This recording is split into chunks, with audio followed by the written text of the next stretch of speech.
Hey guys, back again.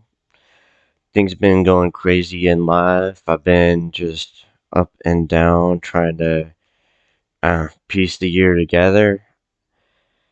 Uh, just gotta be stubborn, but also gotta just find that confidence just to be you, the you who you are, and be that best version of you to trace that path you want in your life from where you are into that destined future. I mean, I've got in me. I know you got in you. We all got that dog in us. So we gotta be true to that, though. You can't let others walk all over you. You gotta, fight back whenever things get rough. Don't just fuck.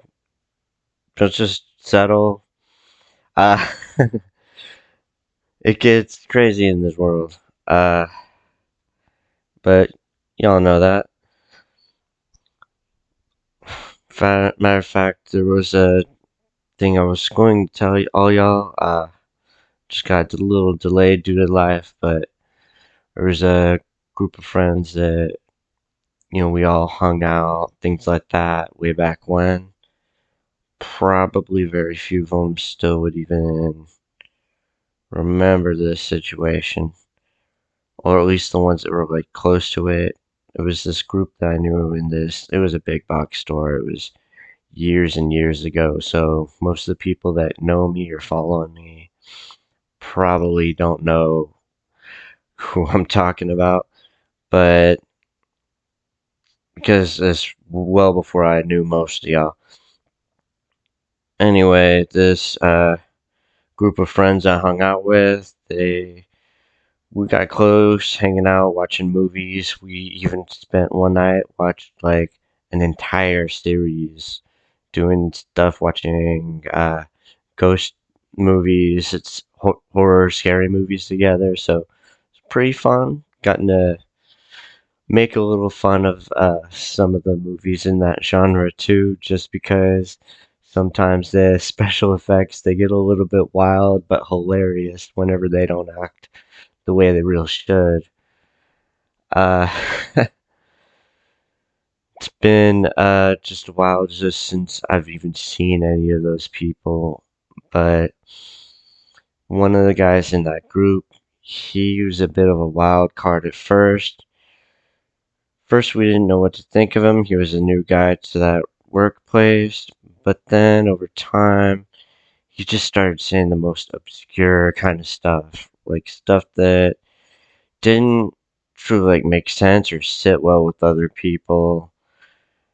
And would be almost feigning like weakness in front of other people. Um, Knowing that it would basically get him an edge over the competition, over those around him, even though that's just a pretty predatory tactic. But then I got to find out why. Like over time, he kept chasing after this one girl that we all knew. Not chasing after, as in a literal sense, but he just over time just kept asking and asking and asking persistently, but to a degree that quickly became creepy. And things started feeling a little bit different whenever the friend group was around, when all of us were around, because she was one of the ones that we all hung out with as well. Uh, you would think it was, just a bunch of coworkers enjoying time next to each other, enjoying, common likes, common things, just friends hanging out outside work that just started out as coworkers, really. And things kind of honestly went back to just being coworkers between a lot of people in that group just because of this situation, how it went sour. But this guy had this undying obsession to a degree that was worthy of a lifetime movie.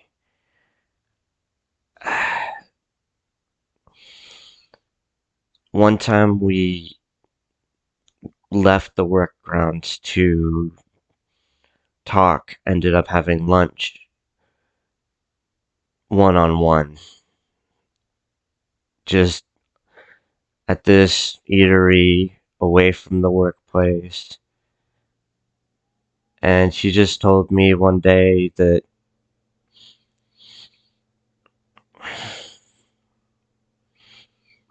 you wanted to, best I could say this online, take them away, and that they would deserve the things that you would do after he's taken them. But in this situation, he explained pretty much what he was going to do. And yes, it was as bad as you might think. And in his mind, because this person he was pursuing after, because of his persistence, he felt like he was entitled something back from her whenever she was a complete innocent in this situation that just went off the rails real quick. And the messed up part is, after he told me this, like, I knew he was serious and talked about how exactly he was going to carry out such a event. He'd been thinking about this for a while. He was piecing together bit by bit the different things he could use, the different tools he could take even from that workplace to help him traumatize, potentially ruin the life of, or, do worse, even further past that. I just, with me, there's always a line. And when people cross that line, whenever, even if you don't share the same moral beliefs as me, I'm not gonna push those onto you. But there's certain things, certain rules and ethics, codes of conduct, despite whatever one you really follow, there's usually common ones that if this is crossed, if you do harm unto others in a predatory fashion where it benefits you but traumatizes the life of another person, I can't defend anybody like that, nor can I support anybody like that. So, I did let her know. I found her in the workplace, I would say about an hour after that, because it's just a fairly big workplace. I had no idea if they were actually going to be on the grounds. And I did end up getting talked to by the loss prevention team of that place, which oddly enough never made me sign any documents about this, but I'm just not giving out too much details because, you know, don't want to ruin it. It was a good business I worked for, or at least while I was there. Decent managers, decent team. Other than that, one bad egg.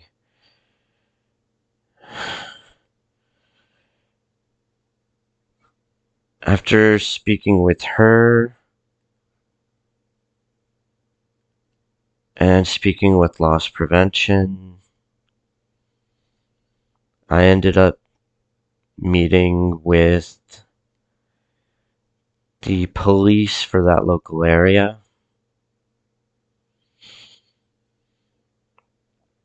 because of the facts that he was stating, the tools he was gathering in preparation, the planning, the discussion with me, talking in such a manner as to have somehow morally justified doing such a monstrous act towards another human being. I just found myself talking to the police. Started out with a reach out through like non-emergency, but they were ending the situation in a way that would, cause no harm to the most part. Well, to any part to really us. I mean, the friend group basically didn't really hang out anymore after this, but he was found by that police. They basically worked with loss prevention, kept extra eyes on the grounds because of the tools and the description I was able to give them on some of the preparation I had seen, some of the wild facts that he was giving out to me, almost as if he was bragging about wanting to do something.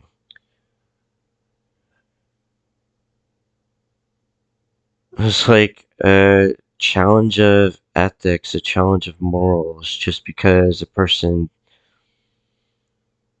thinks that they can act with complete immorality or lack of civility, lack of humanity, even if you don't believe the same morals.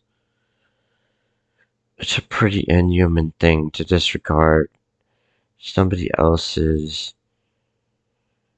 feelings in such a rash, barbaric manner.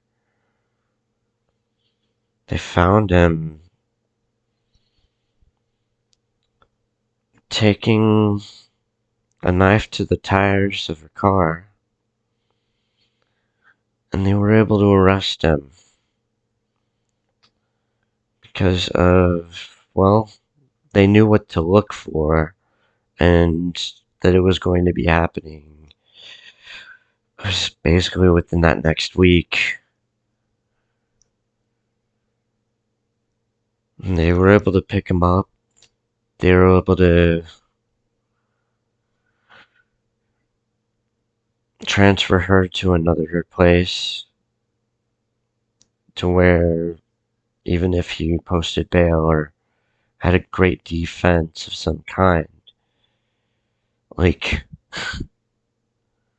what defense are you going to provide to justify that kind of action?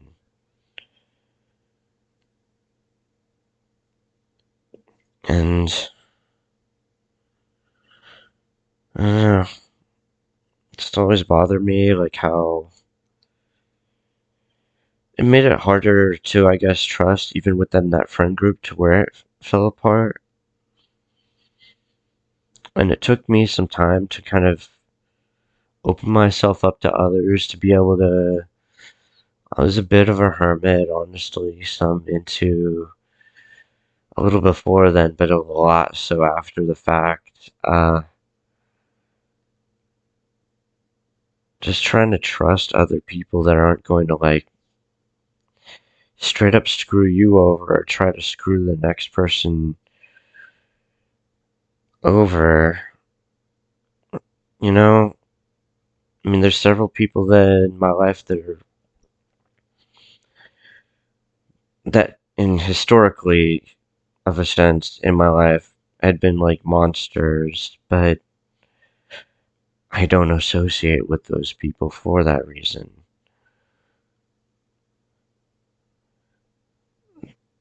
There's some good people that don't associate with me, but everybody has their own reasons.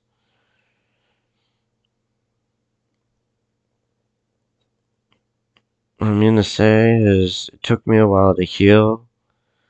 It was really wounds that I feel like if I had picked myself up sooner, if I dusted myself off, got up, found another friend group that I could better trust, I could talk to, or even just kept putting myself out there better, that I wouldn't have been as much of an introvert or shut in or a bit of a hermit like I ended up becoming really for a while. And you gotta learn what your non-negotiables are for yourself in life. And I guess that holds true to whatever code you choose to follow, whatever inner rules. What means most to you? Is how can a person chase their dreams but allow somebody else's dreams to be completely destroyed? You have to pick the right friends sometimes. And some people in this world can be good, some people can be toxic. You can't let toxicity, you can't let toxic people ruin your aspect of life, your perception of truly what friendship can be, especially if you've only had some bad friends here and there. You can't let that be your only perception of friendship. Some people are afraid to reach out to others and have to be reached out to. And sometimes you have to be the one reaching out because life is a whirlwind. It'll get busy, it'll fly by quick, and you won't know what's going to happen next in life. You're not going to be able to distinguish hours from days if you live in complacency. There has to be some struggle. There has to be purpose for life to really have true meaning in people.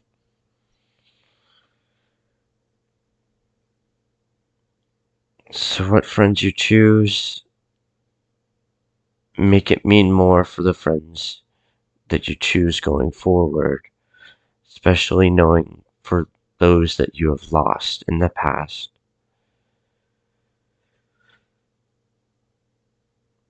And that means living or dead.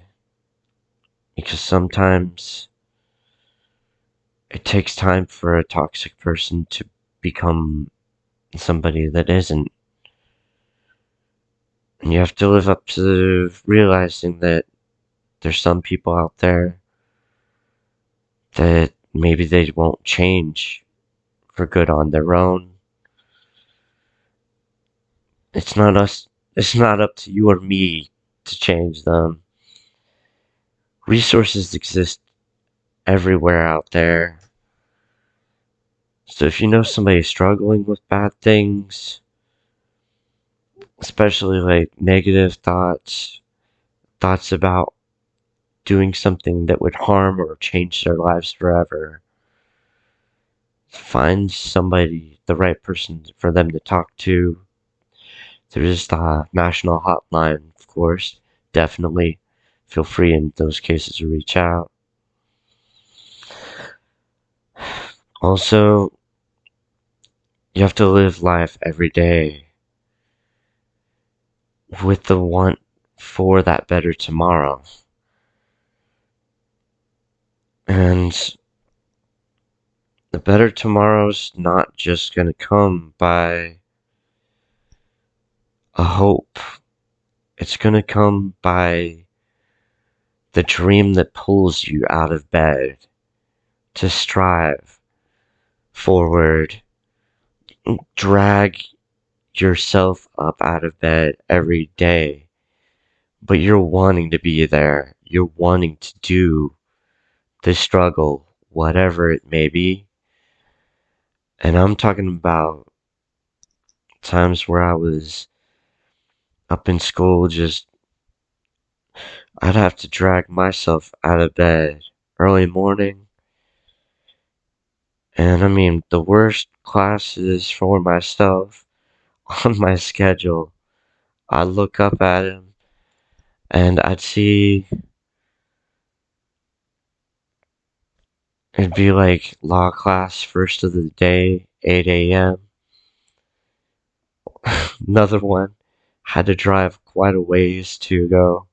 I was almost like Lake Worth area or Azle or something. And it was for this science class, the stars and galaxies. And that was an 8 a.m. class. Some wild stuff. And why did I put myself through that? I mean, I even had a history class as an 8 a.m. course. We're going over history from the Restoration era. That means presidents from right after Lincoln onward. So went through Restoration, First and Second World Wars, and they were going into like Vietnam, Korea, and even like into further than that in that class. It was a good history class.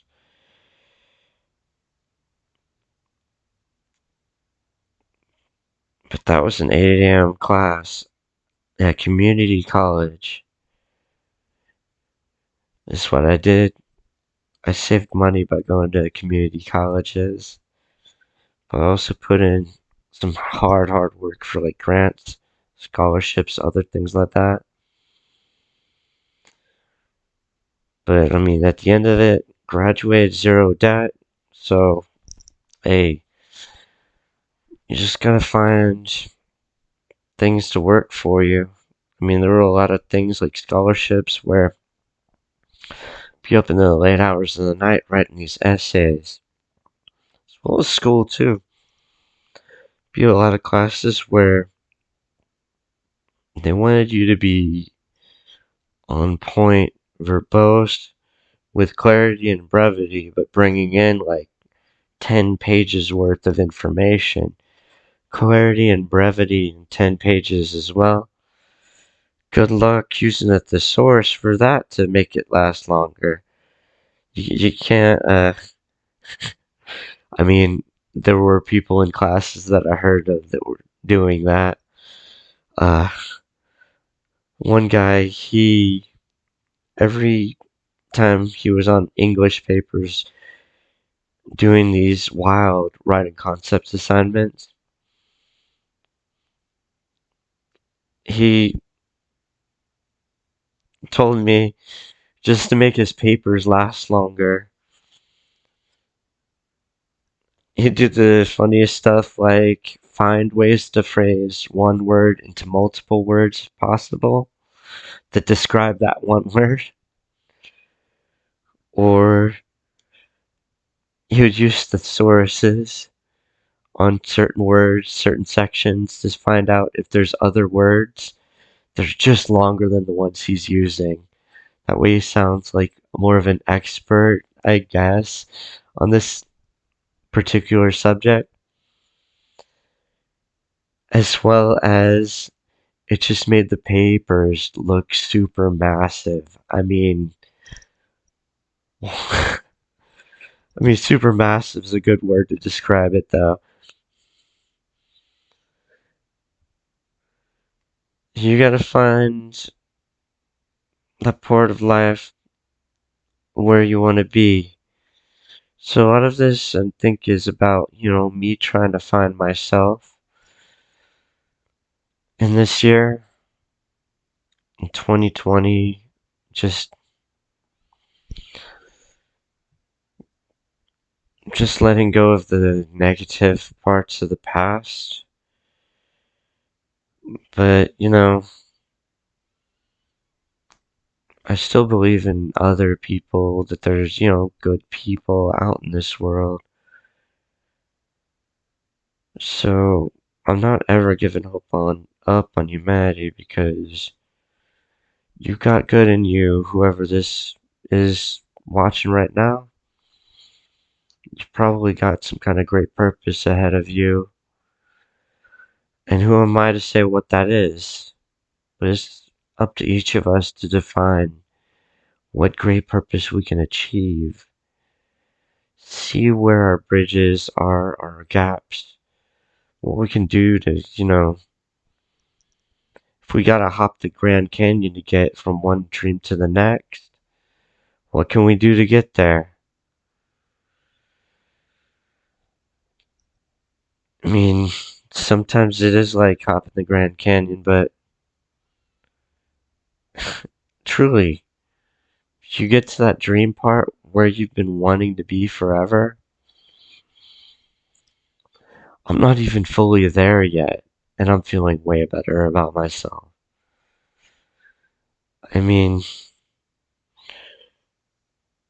is my current situation the most ideal with where I dreamed everything to be? Not by a long shot.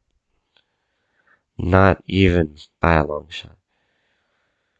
The sad part, I lost out on the ability to hang out with a bunch of friends that I had back from where I, came from, back from where I moved from. And yeah, I miss all of them. And I also miss the ones that I had out in, Fort Worth, Keller, as well as other places that, got to travel, got to go to. There's a lot of good people out in the world.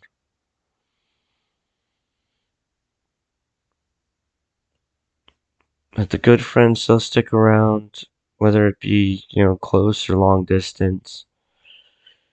You'll find ways, it might even take a little time, but you'll find ways to reconnect, find ways to share life memories, just that human experience, where you get to dive deeper into experiencing that world around you, experiencing the journey between yourself, nature, these urban environments that test us, person against person, as well as us against ourselves at times.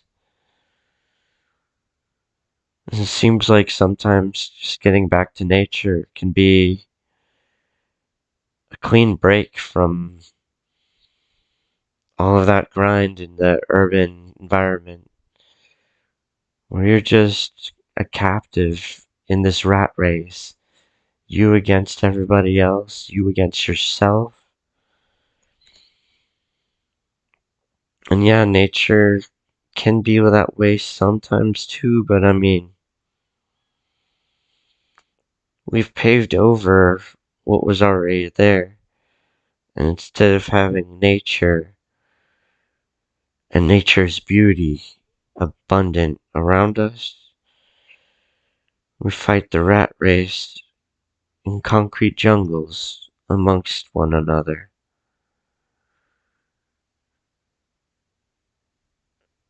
But you can't let that drag you down, because nature is abundant. Regrowth, the fruitfulness of life, the rays of the sunshine, the lights and the stars in the sky. It's what I can see in you and I. It's great things ahead for both of us. Do gotta share in this video, I do have this new shirt. I got at Land Pirate LLC. They are an amazing company. Check out the back on this. Gonna be pretty nice and big. I always wear them oversized myself just because, you know, I like to breathe. Plus, I like the tropical breeze. So that's why I got the palm tree right there. Well, it's just a bit of a bite into my life. Wanted to share with y'all. But hey, you know, it's another wild weekend that is in the life here with me, Johnny, the Scuttlebutt Scallywag. And yeah, please like, comment, subscribe. I'll have a link for you for that Land Pirate clothing. They have way more than this. Plus, this shirt right here, super smooth t-shirt, super comfortable. It's not like one of those ones that any store just slaps on print to. No, they took time. They got quality right here, so I know this gonna last a long time. But anyway, check it out. Like me, subscribe. If you do like this, hit me up in the comments. I want to hear what y'all think. Different things I can try to cover in the future. But anyway, hope y'all have a great one. Take care.